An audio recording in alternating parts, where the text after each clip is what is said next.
식품위생학 14번째 주 두 번째 시간입니다. 그래서 뭐 지금 말씀드릴 내용은 식품의 유해물질과 잔류에 대해서 제가 말씀을 드릴 텐데요. 저기 이제 여러분들이 뭐 공무원이 됐다거나 아니면 뭐 공무원이죠. 지방직 수의직 공무원이 됐거나 아니면은 뭐 중앙직 수의직 공무원이 되게 되면은 수입하는 축산물이라든가 아니면은 생산한 축산물에 대해서 또는 뭐 우유라든가 그런데 잔류된 물질에 대해서 검사를 상당히 많이 수행을 하게 됩니다. 그다음에 잔류 물질을 어떻게 검사를 하고 어떤 게 문제가 되느냐, 그거에 대해서 제가 말씀을 드리도록 하겠습니다.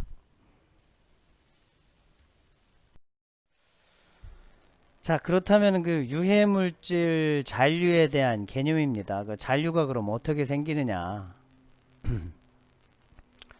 그 유해물질이 이제 혼입하는 경로를 보게 되면은, 뭐 유해물질이라 하면 뭐 농약, 중금속, 뭐 방사선 물질, 뭐 또는 뭐 항생 물질도 있을 수 있겠고요. 뭐 그런 애들이 뭐 대기 중에 있을 수도 있겠고, 물에 있을 수도 있겠고, 뭐 토양에 있을 수 있습니다. 어떤 원인으로 얘네가 이제 나오게 되죠. 특히 뭐 납 같은 경우 뭐 대기 중에 많이 갑니다. 휘발유 같은 걸 갖다 뭐 자동차 배기가스 같은 게 여기 갈 수도 있겠고, 또 뭐 납이 물에 갈 수도 있겠고요.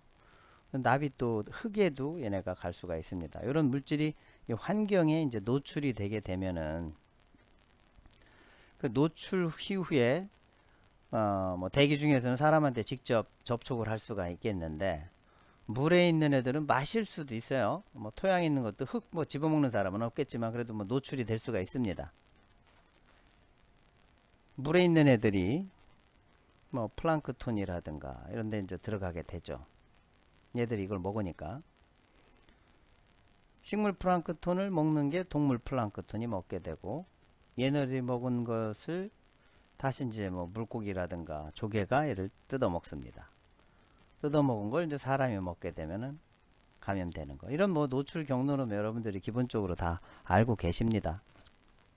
국민학교 때 이런 거 다 배우죠. 뭐 수생 식물에 있었던 걸 사람이 뭐 뜯어 먹어 가지고 걸리는 경우도 있고. 자, 토양. 자, 흙에 있는 게 농작물로 갑니다. 농작물에서 사람이 이걸 먹죠. 쌀이나 벼. 그 다음에 이제 사료작물, 옥수수라든가 콩 같은데 얘네가 갔다가 여기에 이제 얘네가 농축이 되고, 이것을 이제 가축이 사료로 이제 먹게 됩니다. 먹었다가 얘네가 이제 사람에 오게 된다. 자, 요즘에 그 항생제 잔류 문제가 상당히 심각해요. 항생제 같은 경우에 고기에서도 나와서는 안 된다라는 게 이제 법적으로 정해져 있습니다.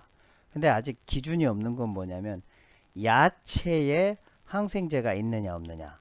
실제적으로 야채에 지금 경상대학교 저 농화학과에도 한 교수님이 이거 분석을 하고 있는데, 상추라든가 아니면 우리가 흔히 뜯어먹고 있는 먹을 수 있는 야채에 항생물질이 나옵니다. 여기는 안 되는데 야채에 나오면 또 안 될 거 아니야. 그래서 그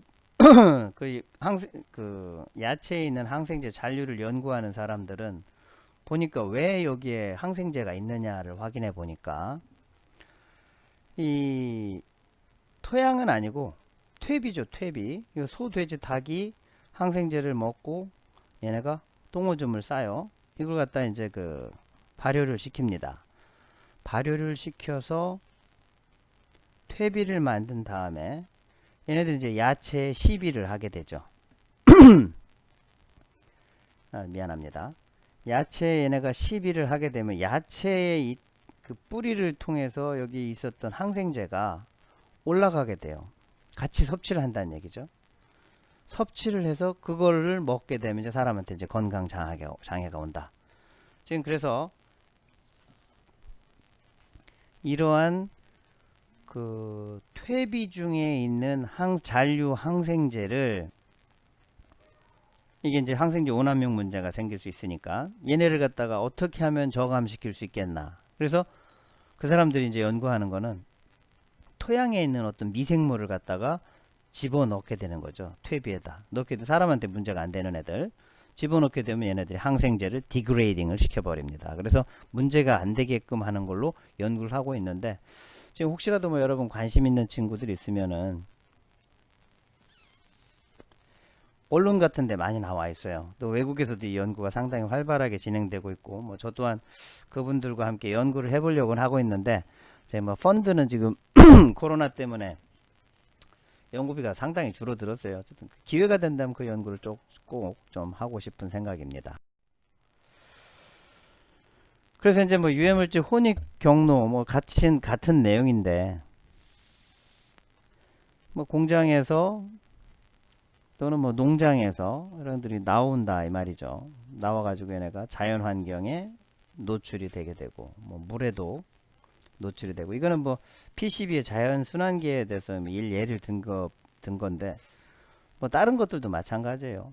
자연 환경에 이렇게 노출이 돼 있다가 얘네들이 농작물로 가서 소돼지작에 먹고, 그다음 사람한테 오는 거, 뭐 플랑크톤 고기, 뭐 똑같은 내용입니다.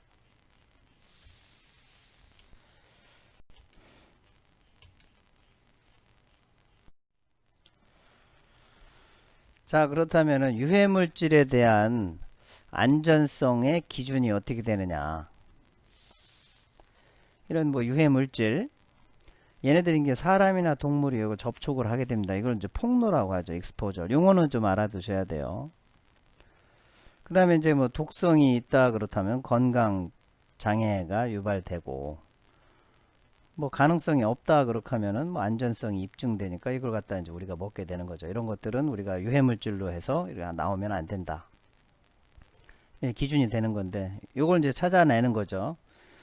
독성을 나타낼 가능성이 없게끔 하는 최소 농도보다도 더 아래로 이제 내려가야 되겠죠. 그래서 이제 독성 시험을 통해서 판단을 하게 됩니다. 여러분들이 그 김의경 교수님한테 이걸 배울 거예요. 일일 섭취 허용량이 얼만큼 되느냐. Accepted Daily Intake라 그래서 일일 섭취 허용량은 뭐 최대 무작용 농도다. Maximum No Effect Level. 식품 중에 잔류하는 화학물질의 잔류 기준을 설정할 때 이걸 이제 쓰게 됩니다. 또한 일생 동안 먹는다 하더라도 위험을 일으키지 않는 양을 갖다 일일 섭취 허용량이라고 합니다. 예를 들어 일일 섭취 허용량이 동물에서 얼마 정도가 얻어졌다, 1ppm 정도는 동물에서 문제가 전혀 안 생기더라 라고 했었을 경우에는 동물에서 얻은 수치에다가 다시 100이라든가 1000을 곱합니다. 예를 들어서 1ppm이다 그렇게 하면은 이 뭐 1000을 곱하면 1ppm이 되겠죠. 파트 퍼 밀리언이 아니라 파트 퍼 빌리언, ppb가 되겠죠. ppm이 아니라 ppb. 그런 식으로 이제 얘네들이 더 농도를 낮춰지게 되는, 그렇게 안전성을 높이게 됩니다. 자, 그래 잔류 허용 기준의 산출 방법을 보면은 이제 허용 농도를 설정하는 과정입니다. 이거 뭐 독성학 시간에 여러분들이 뭐 충분히 배웠고 다 이해를 하고 계실 거예요. 하지만 이제 뭐 반복해서 설명을 드리자면은 단기 독성 실험을 합니다. 일단 맨 처음에 용량을 설정해서 단기, 뭐 일주일이고 한 달이고 뭐 동물한테 이제 하겠죠. 그래서 문제가 있냐 없냐를 확인하고 오케이 괜찮아. 그 다음에는 장기 독성 시험을 합니다. 오히려 길게 몇 개월 아니면 몇 년까지도 하게 되죠. 이렇게 장기 독성 실험까지 해서 그때도 문제가 안 생긴다 그럴 경우에는 추상적인 무작용량, 아예 작용을 하지 않는 양을 결정을 하고, 그 다음에 여기에다 안전계수를 곱합니다. 이 안전계수라는 것은 독성의 종간 차이가 작은 경우에는 한 100을 곱하게 되고, 독성의 종간 차이, 뭐 개하고 사람, 뭐 원숭이하고 사람, 닭하고 사람, 뭐 그런 거 있을 때 종간 차이가 많이 크다 그럴 경우엔 여기다 1000을 곱합니다. 1000배를 희석한다는 얘기죠. 여기까지 이제 딱 안전계수를 곱하게 돼서 그 다음에 일일 허용 섭취량이라는 것을 설정합니다. 그 다음에 그 해당 식품에 대해서 일일 허용 섭취량을 다시 이제 미리그램, 킬로그램 뭐 대의를 하게 되는데 이걸 최종적으로 할 때 미리그램 맨 사람당 뭐 하루에 얼마를 하느냐. 그 다음에 이제 마지막으로 하는 게 잔류 허용 농도, 식품에 얼마만큼 있어야 되느냐, 그런 것들을 결정하는 게 이게 바로 그 잔류 허용 기준 산출 방법입니다. 자, 그래서 이제 수입 축산 식품 중에 잔류되는 물질이 무엇이 있느냐, 그 다음에 이런 것들이 어떠한 그 문제를 일으키느냐에 대한 내용입니다. 자, 축산식품 중에 잔류하는 항생물질의 위생상 문제점을 보게 되면, 자, 급성 및 만성 독성, 뭐 식품에서는 잔류하는 수준에서 우려할 정도는 아니다. 그 다음에 균 교대증을 유발하는 거, 또한 뭐 식품 중에 잔류하는 수준에서는 그렇게 우려할 정도는 아닙니다. 근데 이제 알러지 발현, 이렇게 항생제 알러지 같은 경우가 이제 문제를 유발하는데 작은 양으로도 심각하게 천식이라든가 그런 걸 유발하기 때문에 아직까지 연구는 덜 돼 있습니다만 더 많이 해야 되겠죠. 그 다음에 이제 내성균의 출현이 있습니다. 이 내성균 출현은 여러분들이 흔히 알고 있는 MRSA, 뭐 슈퍼버그라고 하는 건데, 메치실린 레지스턴트 스타필로코쿠스 오레우스, 그게 이제 맨 처음에 됐어요. 한 30년 전에 그런 게 나왔습니다. 그 다음에 요즘에는 VRE라고 그래서 Vancomycin Resistant Enterobacter, 그게 나오고 있고요. 그 다음에 CRE라는 게 있습니다. Carbapenem Resistant Enterobacteria. 뭐 그런 애들이 좀 상당히 많이 나오고 있어요. 그 지금 병원에서 사망하는 케이스 상당히 많이 발생되는데, 일단 병이라든가 그걸로 걸려서 사망하는 케이스도 있지만, 이 점점 가면서는 이 내성균 때문에 문제가 더 이제 심각해지고 있습니다. 특히 유럽에서 요양병원이라든가 기저질환이 있는 환자들을 치료하는 병원에서 가장 많은 사망사고가 일어나는 게 이 항생제 내성균의 감염에 의해서 발생됩니다. 우리 수의과대학 교수님 중에서도 뭐 여러분들 아실 수도 있을 텐데, 그 교수님께서도 메치실린 레지스턴트 스타필로코쿠스 오레우스 그 MRS에 감염돼 가고 상당히 고생하신 분이 계세요. 이게 비단 우리뿐만 아니라 그 주변에서 뭐 얼마든지 확인할 수 있습니다. 특히 병원에서 이런 게 발생이 많이 되죠. 그래서 병원에서도 이 내성균에 대한 소독제를 개발하고 내성균에 대한 질병 문제를 억제하기 위해서 상당히 노력을 많이 하고 있어요. 2030년이 되게 되면은 암보다도 더 많이 죽는 게 얘네들 때문에 사람이 죽을 거라고 지금 리포팅하고 있습니다. 뭐 항생제 내성 기전에 대해서는 여러분들이 미생물 시간에 배웠을 거예요. 얘들이 엔자임을 생성한다거나 또는 균하고 작용하는 수용체라고 하죠. 이 안티바이오틱스랑 작용하는 수용체를 얘네가 변화를 하기도 합니다. 또는 얘네들이 가지고 있는 플라스미드를 갖다 없는 애들한테 전해주기도 하고요. 그래서 세포 안으로 들어가고 디그레이딩 할 수 있는 얘네들의 효소를 갖다 산생하기도 하고, 뭐 기전은 상당히 많이 있어요. 기전은 상당히 많이 있는데 어떻게 구체적으로 된다라는 걸 밝혀내기가 상당히 어렵습니다. 되게 복잡하게 작용되기 때문에.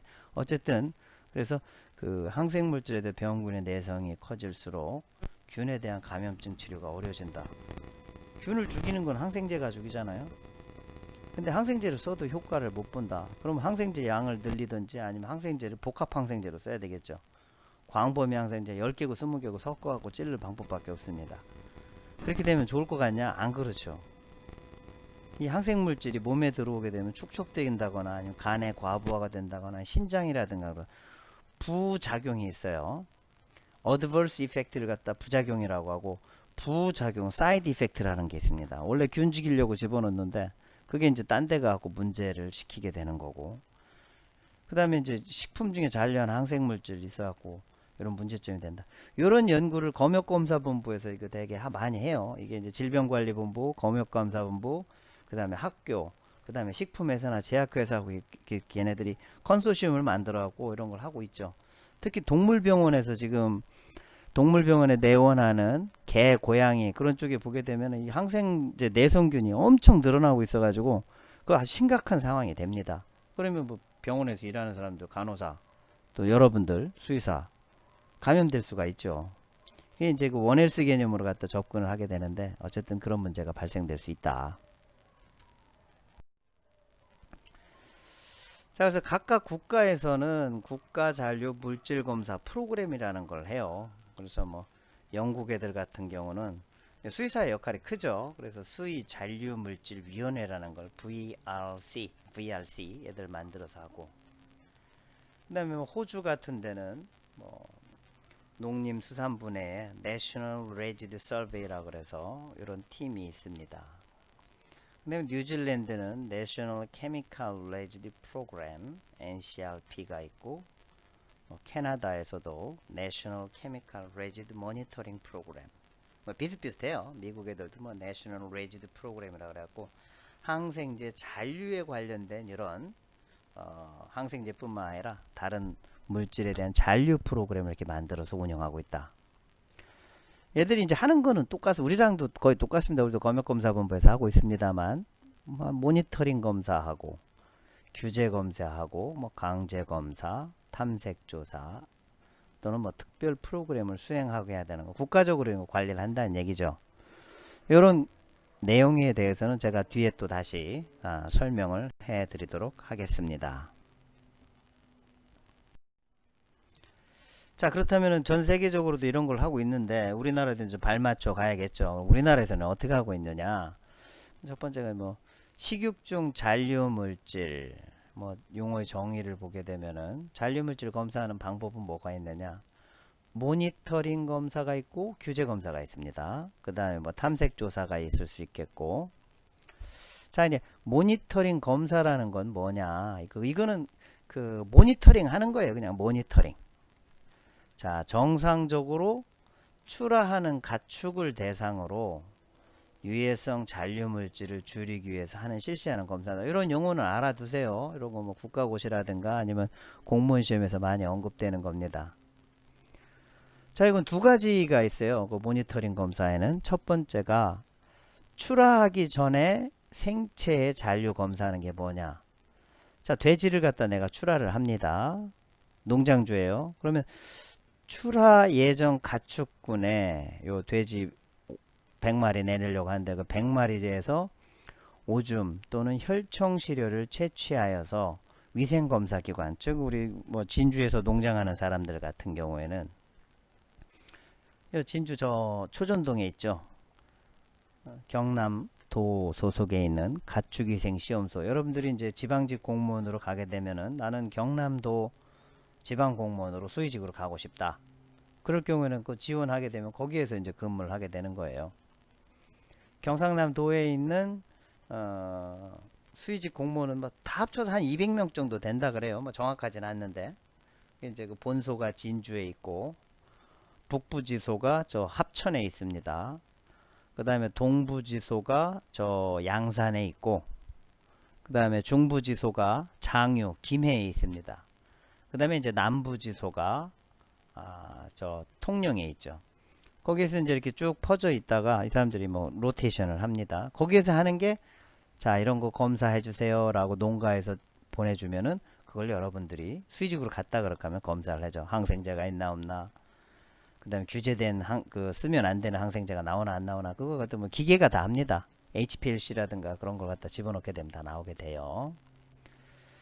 그래서 그 전에 출하 전 생체 잔류 검사를 하고, 그 이후에는 도축 후의 식육 잔류 검사라는 게 있습니다. 도축 후의 식육 잔류 검사라는 건 뭐냐?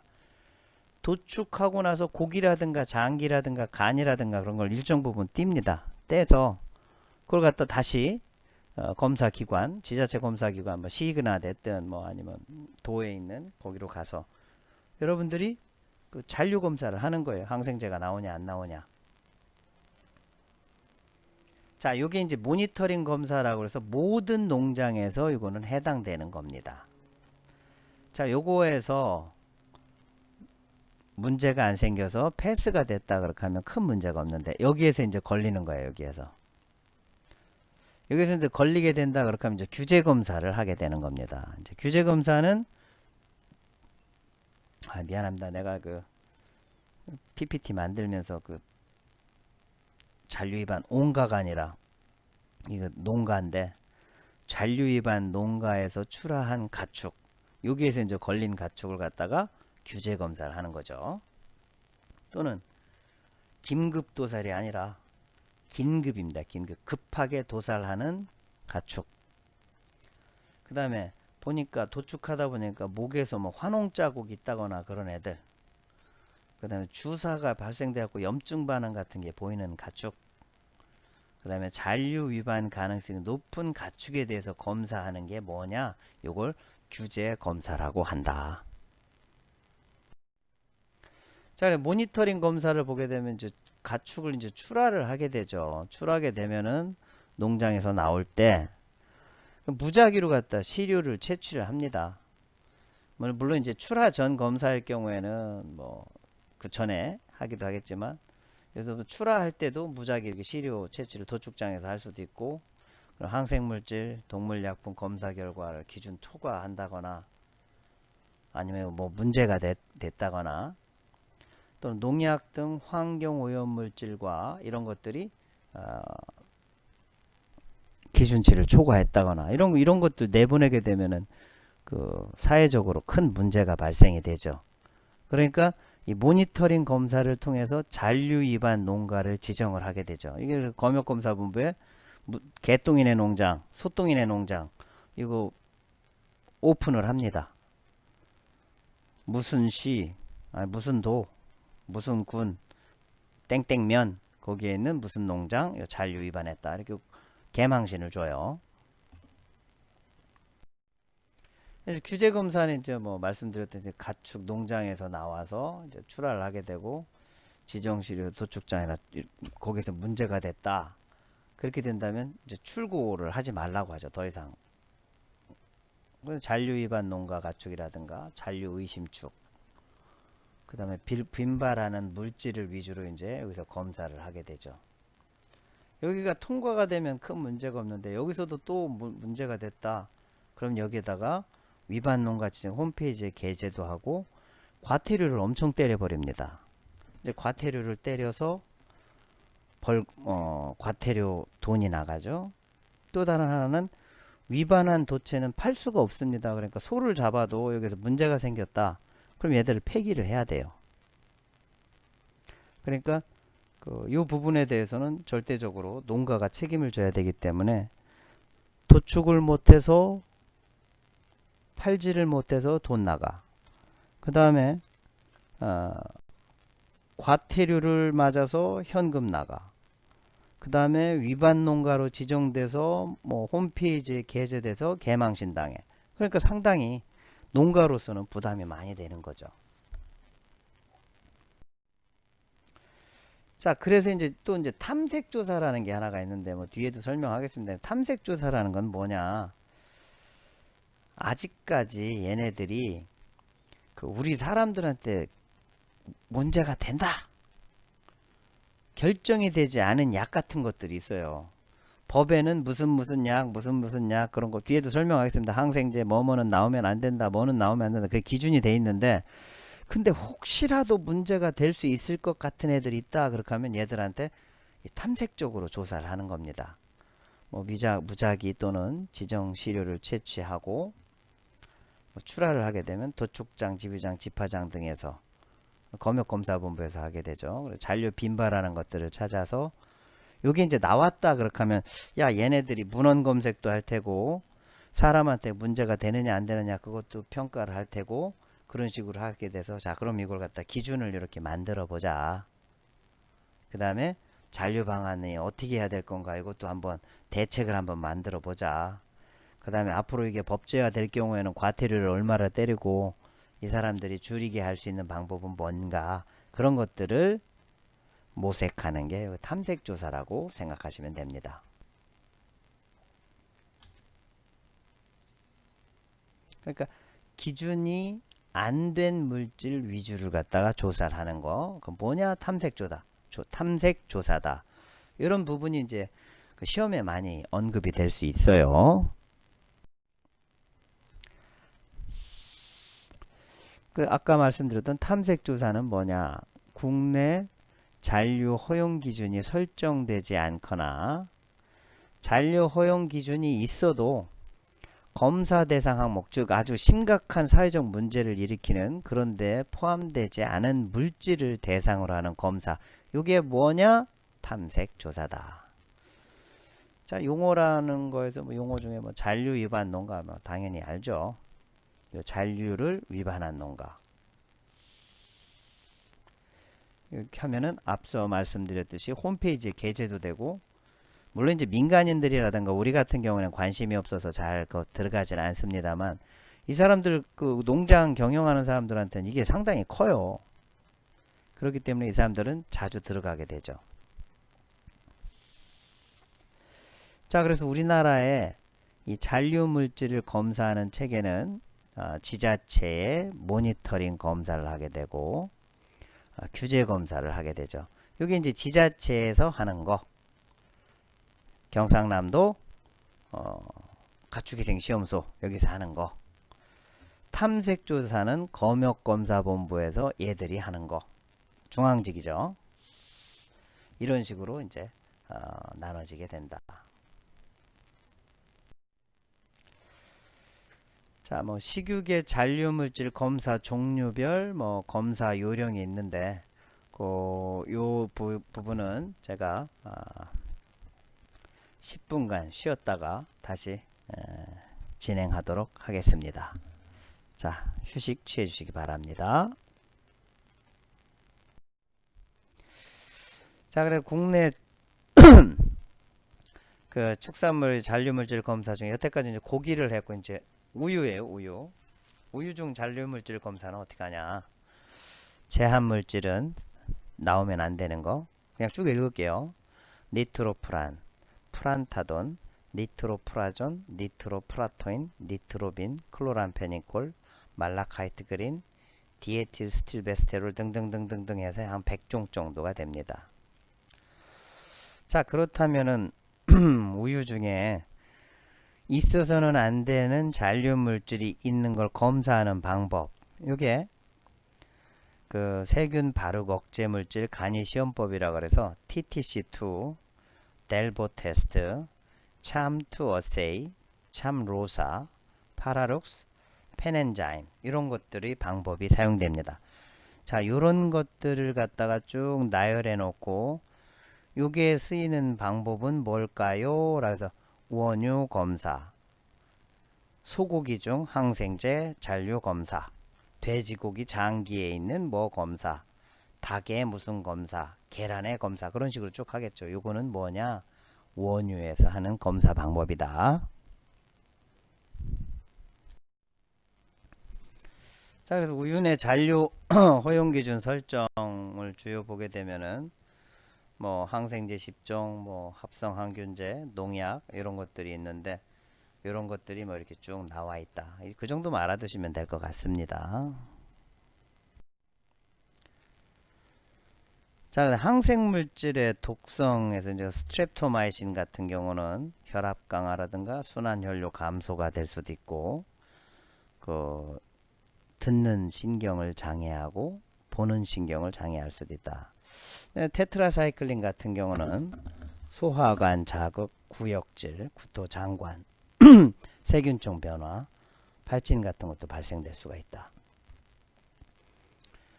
국내 축산식품 중에 잔류 가능성이 가장 높다 그래요. 이 테트라사이클린이. 자, 클로람페니콜 같은 경우는 백혈구 감소도 있고 재생불량성 빈혈도 일어납니다. 바시트라신은 신장 기능 장애의 기능을 장애를 유발하고요. 카나마이신은 스트랩토마이신과 같은 청신경 장애를 유발한다. 이런 항생물질이 사람에 들어갔을 때 이런 문제점을 일으키니까 쓰면은 안 되겠죠. 농약의 잔류는 어떻게 되냐? DDT 이제 살포를 하죠. 그러게 되면은 뭐 조개라든가 그런데 쌓이게 되고, 이거 조개를 먹은 갈매기 얘한테는 큰 문제가 없는데 이제 갈매기 부화율이 떨어진다거나 갈매기 숫자가 감소한다고 합니다. 이제 보르네오에서 인도네시아죠. 여기에서 말라리아 퇴치에 DDT를 살포를 했는데 모기가 감소하고 뭐 바퀴벌레가 죽지는 않고 얘네들이 여기에 갑니다. 도마뱀이 얘네를 잡아먹었나봐요. 그래서 도마뱀이 행동이 둔화되고 이제 고양이가 도마뱀을 먹고 얘네가 이제 문제가 생기는 거죠. 못 잡아먹으니까 들쥐가 증가하고, 들쥐에 있는 쥐의 얘네들이 발진 티푸스를 증가시키는, 뭐 실제적으로 이게 규명된 내용입니다. 자, 이제 금속의 잔류인데 수은이 가장 심각하죠. 오래전부터 의약품, 방부제, 농약으로 사용됩니다. 의약품으로 뭐 여러분들이 지금은 쓰진 않는데 옛날에 빨간 약이라고 발라서 써요. 아까진기 다치고 그렇게 하면은 이거 하는 게 있는데 거기에 이제 수은이 많이 함유돼 있었죠.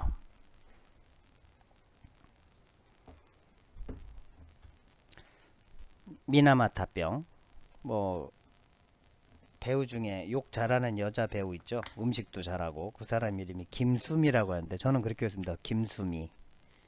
수은 미나마타병. 뭐 큐슈 지방에 미나마타라는 지역이 있어요. 여기에서 이제 주민들의 중추신경과 문제가 많이 발생됩니다. 그래서 왜 생기나 이렇게 봤더니만 여기서 잡힌 요 미나마탐 안에서 잡힌 어패류를 계속 먹어온 사람들이에요. 역학조사를 해보니까 이게 어떻게 된 거냐? 요 미나마타 큐슈 지방에 있는 미나마타만 인근에 공장이 상당히 많은데 요 공장이 요 수은을 갖다가 이용하고 이 수은을 갖다 바깥 바다로 갖다 몰래 폐수를 버립니다. 그러다 보니까 얘네들이 어패류 플랑크톤에 축적돼서 요거를 먹게 되니까 요 미나마타병이 발생했다. 뭐 외국에서도 많이 보고가 되고 있습니다. 자, 카드뮴이죠. 카드뮴. 진주 옆에 있는 회사 카이라는 게 있어요. 카이. 뭐 비행기 만들고 어쩌고 하는데 잘 만드는지는 모르겠습니다. 어쨌든 카이라는 데가 있는데 카드뮴 이따이병 그렇게 알아두시면 될 것 같아요. 공장 폐수의 식품오염 결과로 일어난 공해성 질환이다. 카드뮴이 원인이 되어 발생된 중독 사건 이따이병. 이 이따이라는 게 아프다 병이에요. 이따이. 나는 아픕니다. 머리가 아픕니다. 그렇게 하면 와타시와 아따마가 이따이 데스. 그러니까 머리가 아픕니다예요. 도코가 이따이 됐을까? 어디가 아프세요? 뭐 그런 거 할 때 이따이 그거 써요. 그 다음에 누가 탁 때리고 이따이 그렇게 하면 뭐 젊은 애들은 이따이라고 하고 이때 뭐 그렇게 하긴 하는데 어쨌든 뭐 그런 이따이 병 아프다 병이에요. 이거 걸리게 되면 엄청 아픈가 봐요. 그 일본 뭐 토야마 가본 적 없습니다. 어쨌든 뭐 이런 지역에서 발생된 골 때리는 병이었다. 알고 보니까 장기간의 카드뮴 섭취에 의해서 발생된 만성 중독이다. 신장의 세뇨관에 병변이 생겨서 단백뇨, 당뇨, 다뇨의 신장 증상이 나오게 되고 제흡수 기능이 억제가 돼서 칼슘인이 오줌으로 나오게 된다. 체내 칼슘의 불균형으로 인해서 골연화증. 이거 이따이병 걸린 사람들은 뭐 관절이 다 돌아가 있고 뼈가 이렇게 막 문제가 되고 그렇습니다. 그 다음에 임신, 수유기, 갱년기, 노쇠에 의한 내분비 실조가 칼슘 균형에 불리하게 작용하고 영양소로서 칼슘 등의 부족이 뼈의 병변을 더 악화시키게 되는 뭐 이런 그 질병, 발병 기전을 보인다. 이따의 병 걸리게 되면 이렇게 뼈가 제대로 형성이 부정되고 그래서 이런 식으로 장애를 얻게 되고 고성군 우리나라에서도 2000 뭐 년도에 경남 고성이에요. 진주 밑에 있는 거 거기 보니까 여기도 카드뮴이 이렇게 많이 광산에서 많이 나왔다.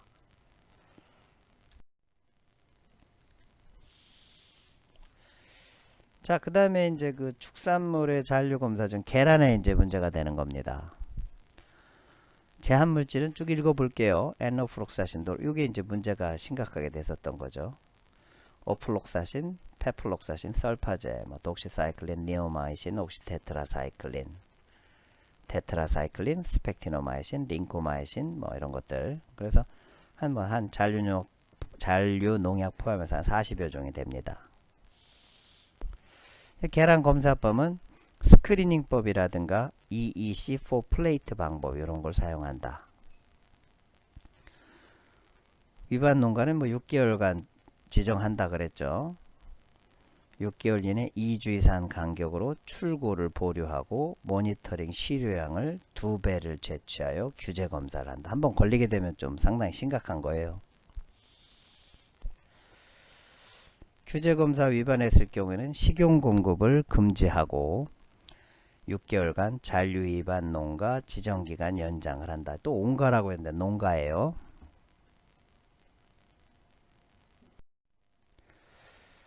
자, 그래서 이제 식용란의 잔류물질 검사 항목을 보게 되면 항생물질은 니오마이신, 독시사이클린, 스펙티노마이신, 옥시테트라사이클린, 클로로테트라사이클린, 테트라사이클린.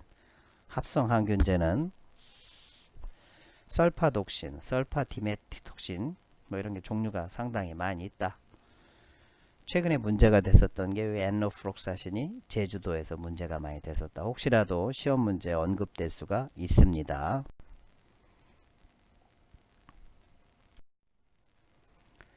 자, 그렇다면 항균성 물질의 잔류 억제 대책은 뭐냐?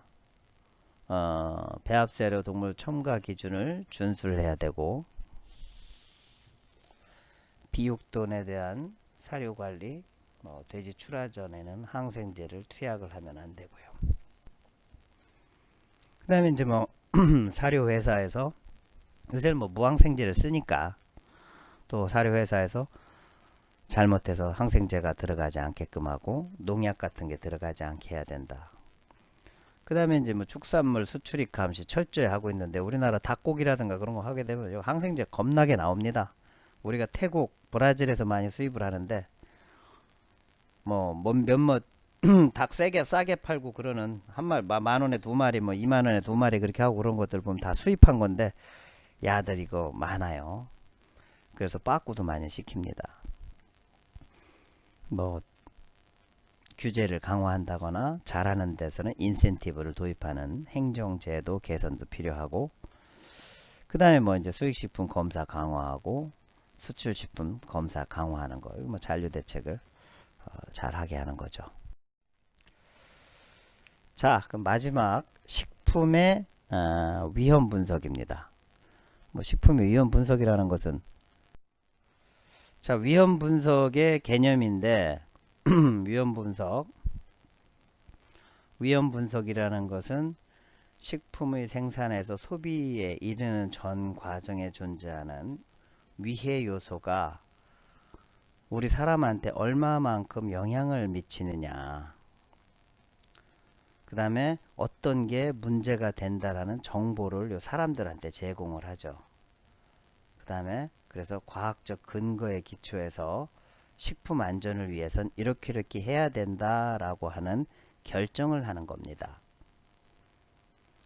자, 위험 분석 요소 이런 게 시험 문제 좀 가끔 나와요. 리스크 매니지먼트 관리, 위험 평가 리스크 어세스먼트, 그리고 이들 사항을 모두 이 두 개를 아우르는 게 뭐냐? 리스크 커뮤니케이션이 되는 겁니다. 이 세 가지 요소로 구성되어져요. 그렇다면 각 항목을 보면 위험 관리라는 것은 과학적 근거에 따른 위험 결과, 평가 결과와 소비자 건강, 보호 및 국제교육 증진을 고려한다.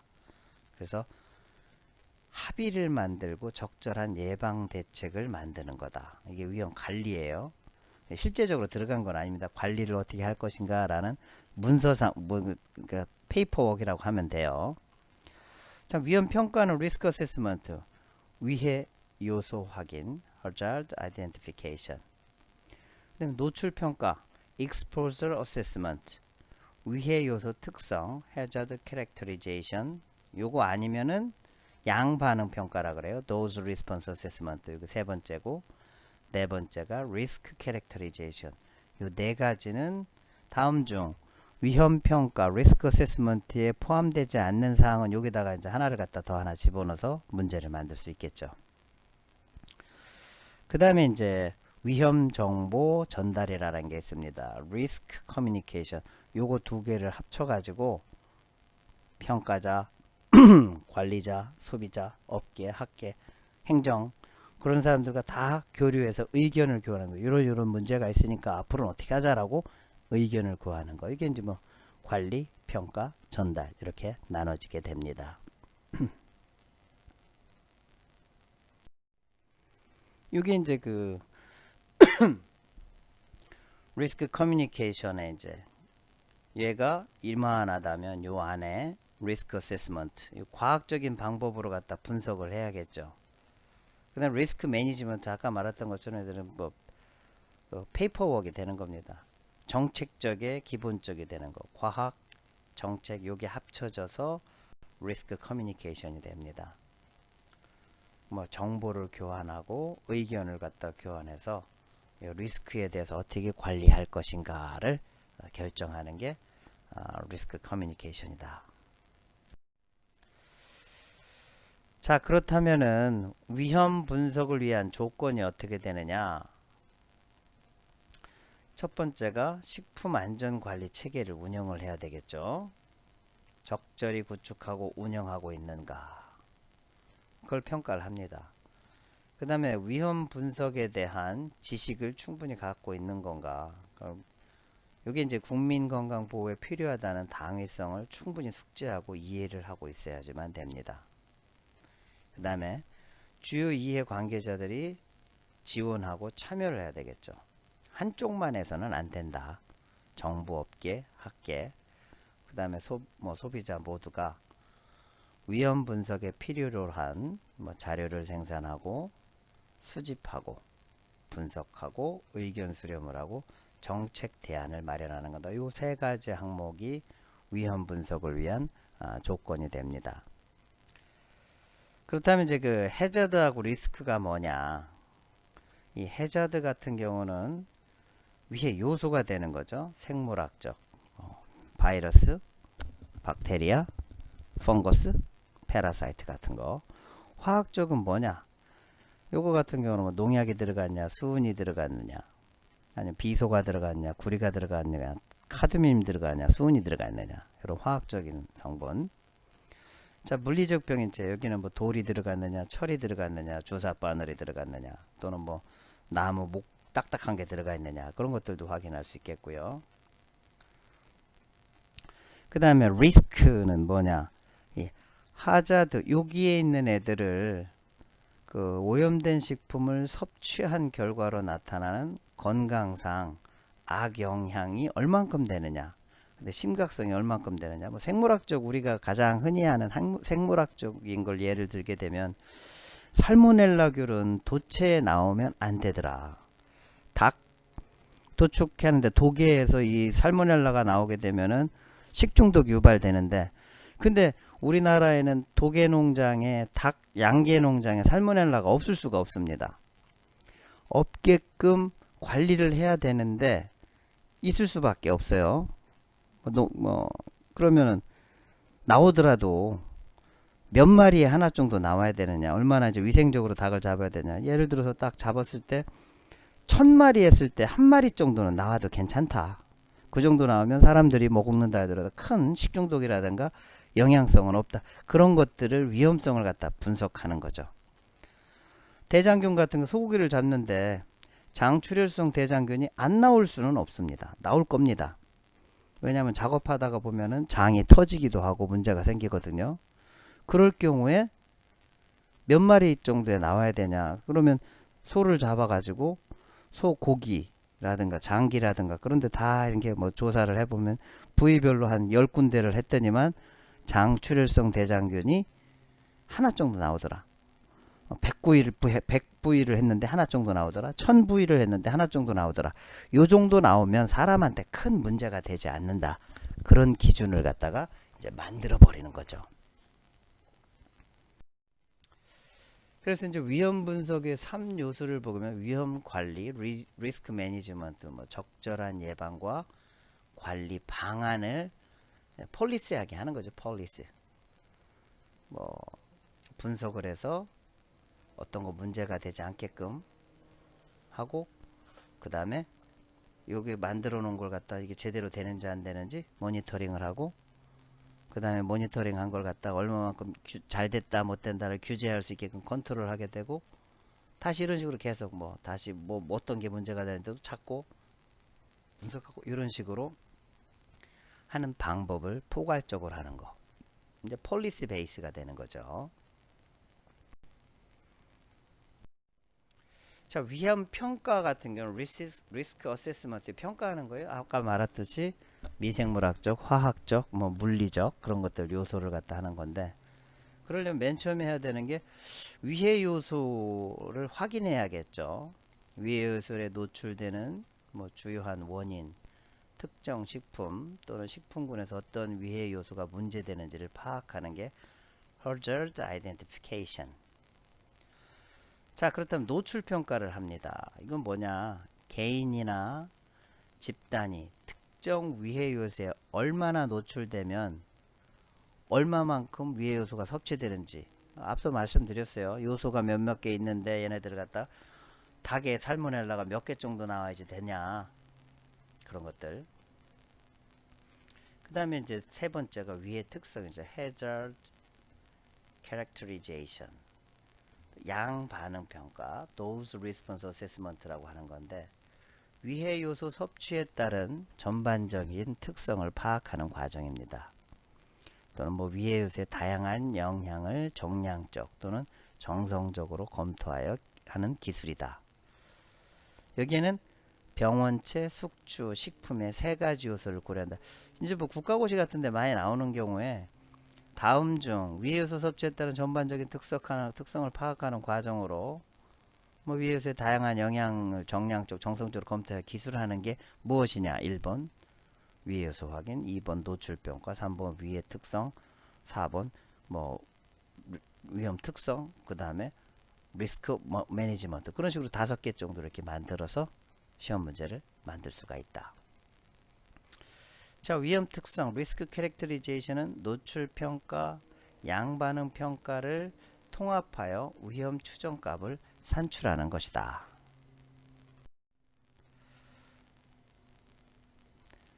리스크 어세스먼트에 대한 리스크 어세스먼트에 대한 내용입니다.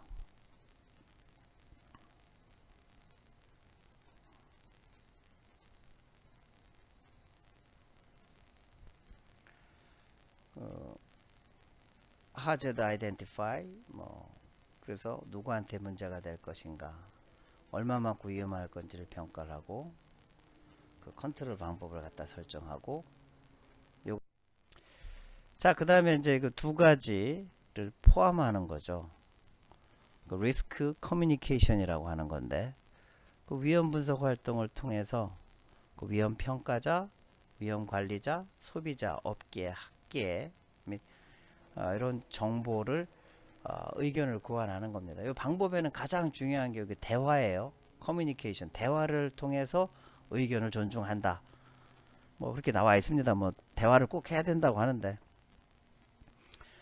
여기 종류는 두 가지가 있어요. 내부 위험 정보 전달, 위험 평가자라든가 위험 관리자, 위험 정보 전달자를 포함하는 뭐 위험 분석팀에 뭐 그룹 간 수행한다. 여기도 뭐 대화가 상당히 중요하다.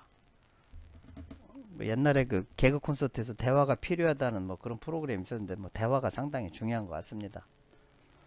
저도 이제 강의를 하면서 여러분과 이렇게 대화를 통해서 쌍방향 교육이 돼야 되는데 이 뭐 비대면 강의를 하다 보니까 일방적으로 혼자 떠들고 뭐 여러분들 알아듣는지 모르는지도 모르고 막 그래서 상당히 답답하긴 합니다. 근데 이제 우리 그 공중보건학 전체적인 과목이 뭐 특별한 이론이라든가 뭐 철학을 갖다가 하는 그런 게 아니고 그러기 때문에 일반적인 상식선에서 가르치는 거기 때문에 그 점에 있어서는 조금 다른 과목에 비해서는 비대면 강의도 여러분께 좀 덜 부담이 되지 않겠나 하는 생각은 듭니다. 자, 그래서 뭐 외부 위험 정보 전달, 뭐 일반 대중, 그리고 뭐 얘기가 이제 그 도축장에서 문제가 됐었던 걸 했다. 그럼 지네끼리 찾아내겠죠. 그러면 이제 여기서 나온 걸 갖다가 소비자라든가 아니면은 뭐 학계에 있는 사람들이라든가 아니면은 뭐 그런 사람들한테 야, 위험 정보를 전달해 주는 거예요. 뭐 이해하기 쉬운 용어를 사용해서 뭐 적절하고 뭐 정확한 정보를 뭐 제공하는 게 필요하다. 그래서 뭐 리스크 커뮤니케이션 같은 거 유럽 애들은 이렇게 한다 그래요. 뭐 어떤 게 문제가 되냐, 사이언티픽하게 했느냐, 그다음에 뭐 완벽하게 했느냐, 받아들이게 되느냐, 뭐 그런 것도 있고. 뭐 국가 여기서 이게 한다는데 혹시라도 뭐 그 식중독이 발생되게 되면은 뭐 또는 뭐 동물 복지가 어떻게 되냐 이런 식으로 돼갖고 어떤 문제점이 발생되냐 얘가 됐을 때 어떤 게 문제점이 돼갖고선 됐더라. 우리 제품 중에서는 뭐가 문제가 돼서 그 이런 문제점을 확인해 보니까 이렇게 됐다라는 거. 어떻게 보면 뭐 말장난에 불과할 수 있는데 어쨌든 이 문제가 되는 것들은 내부에서 평가를 해야 되고 또 외부에서 알려가지고 이런 문제가 더 덜 되게끔 만드는 거다. 자, 이것으로써 여러분들 뭐 식품위생학 원래 이게 이제 작년 2학기 때 끝나야 됐었는데 1학기 때 이거를 하려고 했습니다만 그때 못하고 그때 비대면 때문에 그걸 못하게 됐는데 이번 우유 및 식유기생 실습 시간에 이걸 마무리 질 수 있었습니다. 여러분들이 혹시라도 이제 우유 및 식유기생 실습에서도 실습만 하는 게 아니라 이런 부분에 대한 기본적인 사안을 알게 된다면은 실습하는데 큰 도움이 될 거라고 뭐 생각됩니다. 여러분들 강의 듣느냐고 고생 많았고 그 다음에 내일 모레부터 수요일부터죠. 추석 연휴가 시작되는데 그 연휴 잘 보내시고 뭐 건강 잘 챙기시길 여러분들께 기원 드리도록 하겠습니다. 자, 강의 들으시느냐고 고생 많으셨습니다. 감사합니다.